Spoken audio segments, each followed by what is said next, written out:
Capítulo 15.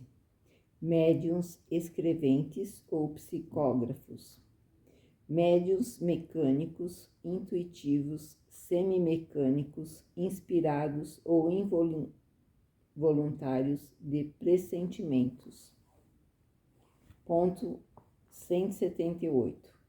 De todos os meios de comunicação, a escrita manual é a mais simples, a mais cômoda e a mais completa. É para ela que devem tender todos os esforços, porque permite estabelecer com os espíritos relações tão continuadas e tão regulares como as que existem entre nós. Tanto mais a ela deve-se aplicar, porque é por esse meio que os espíritos revelam melhor sua natureza e seu grau de perfeição ou de sua inferioridade. Pela facilidade que têm de se exprimirem, nos fazem conhecer seus pensamentos íntimos e nos colocam, assim, em posição de julgá-los e de lhes apreciar o valor. De outra parte, a faculdade de escrever para um médium é a mais suscetível de se desenvolver pelo exercício. Médiuns mecânicos. Ponto 179. Se examinam certos efeitos que se produzem nos movimentos da mesa, da cesta e da prancheta que escrevem, não se pode duvidar de uma ação exercida diretamente pelo espírito sobre esses objetos. A cesta se agita por vezes com tanta violência que escapa das mãos do médium. Algumas vezes se dirige até certas pessoas do círculo para impressioná-las. De outras vezes, seus movimentos testemunham um sentimento afetuoso. A mesma coisa ocorre quando o lápis está colocado na mão. Frequentemente ele é lançado ao longe com força, ou a mão, igual à cesta, se agita convulsivamente e bate na mesa com cólera. Mesmo quando o médium está na maior calma e se espanta de não ser senhor de si. Digamos de passagem que esses efeitos denotam sempre a presença de espíritos imperfeitos. Os espíritos realmente superiores são constantemente calmos, dignos e benevolentes. Se não são escutados convenientemente, retiram-se e outros tomam o seu lugar.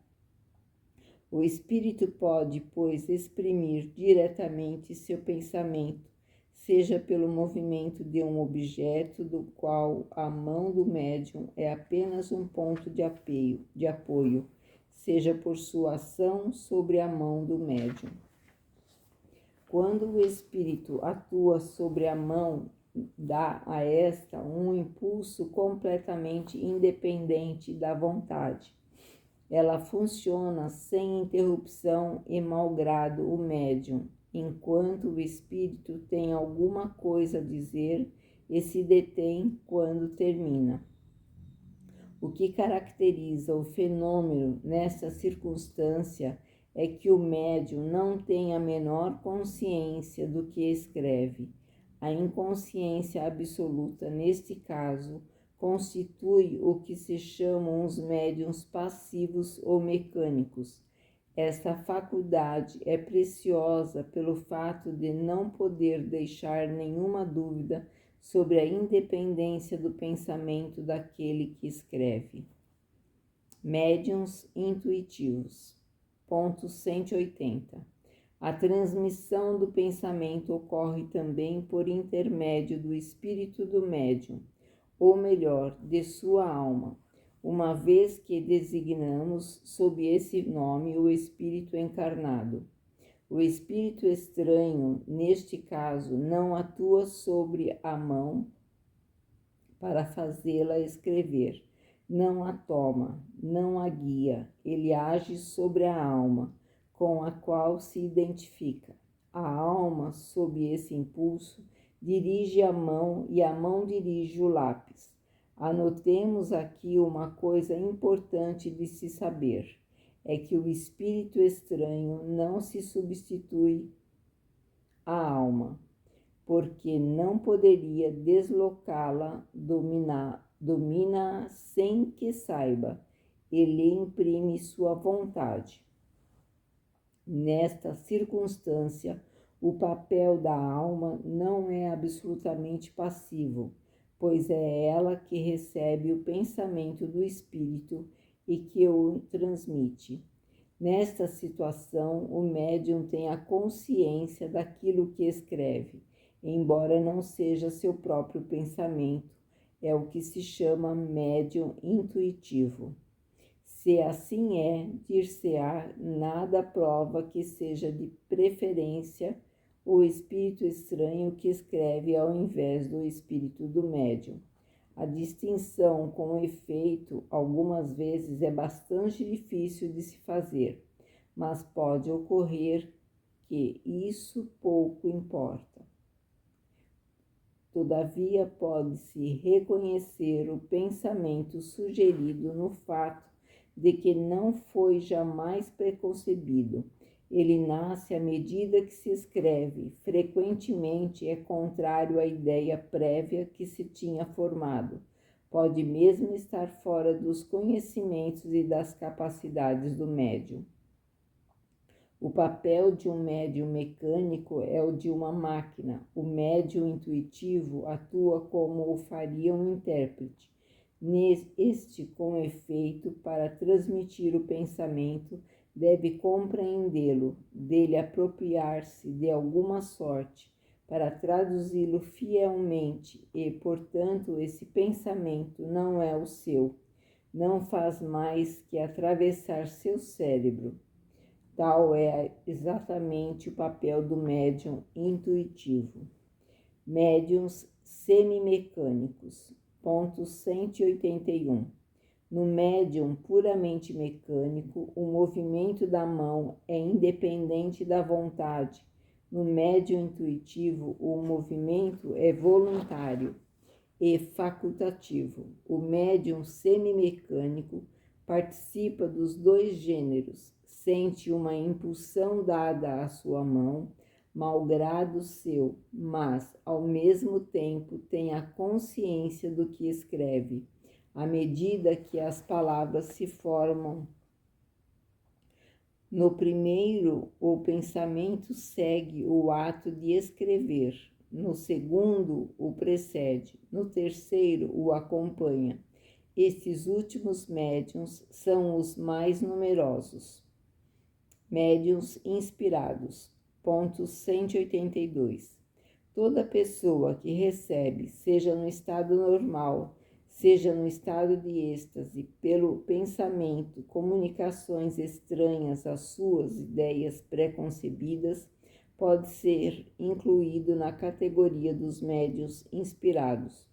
Como se vê, é uma variedade de mediunidade intuitiva, com a diferença de que a intervenção de uma potência oculta é ainda bem menos sensível, porque nos inspirados é ainda mais difícil distinguir o pensamento próprio do que é sugerido. O que se caracteriza este último, sobretudo, é a espontaneidade. A inspiração nos vem dos espíritos que nos influenciam no bem ou no mal, porém ela é antes daqueles que nos querem bem, e dos quais frequentemente, por erro, não seguimos os conselhos. Aplica-se a todas as circunstâncias da vida. Nas resoluções que devemos tomar sob este aspecto, pode-se dizer que todo mundo é médium, porque não há pessoa que não tenha seus espíritos protetores e familiares, que fazem todos os esforços para sugerirem aos seus protegidos pensamentos salutares. Se está bem compenetrado desta verdade, mais frequentemente se recorreria à inspiração do seu anjo de guarda, nos momentos em que não se sabe o que dizer ou o que fazer. Que se invoque, pois, em fervor e confiança, em caso de necessidade, e com muita frequência ficar-se-á espantado com as ideias que surgirão, como por encantamento, seja que se tenha um partido a tomar, seja que se tenha alguma coisa a compor. Se nenhuma ideia vier, é que é preciso esperar. A prova de que a ideia que sobrevém é uma ideia estranha é que se ela estivesse na mente dela, se seria sempre senhor, e não haveria razão para que não se manifestasse à vontade. Aquele que não é cego, quando quer ver, não tem senão que abrir os olhos para ver. Igualmente, aquele que tem ideias, as tem sempre à sua disposição. Se não lhe vem à sua vontade, é porque está obrigado a uri-las alhures, que não no seu interior. Pode-se ainda incluir nesta categoria as pessoas que, sem estarem dotadas de uma inteligência excepcional e sem saírem do estado normal, têm relâmpagos de uma lucidez intelectual que lhes dá momentaneamente uma facilidade de concepção e elocução fora do costume e, em certos casos, o pressentimento das coisas futuras. Nesses momentos que se chamam justamente de inspiração, as ideias se derramam, se seguem, se encandeiam, por assim dizer, por elas mesmas e por um impulso involuntário e quase febril. Parece-nos que uma inteligência superior vem nos ajudar e que o nosso espírito se desembaraça de um fardo. Ponto 183. Os homens de gênio em todos os gêneros, artistas, sábios, literatos, são, sem dúvidas, espíritos avançados, capazes por si mesmos de compreender e de conceber grandes coisas.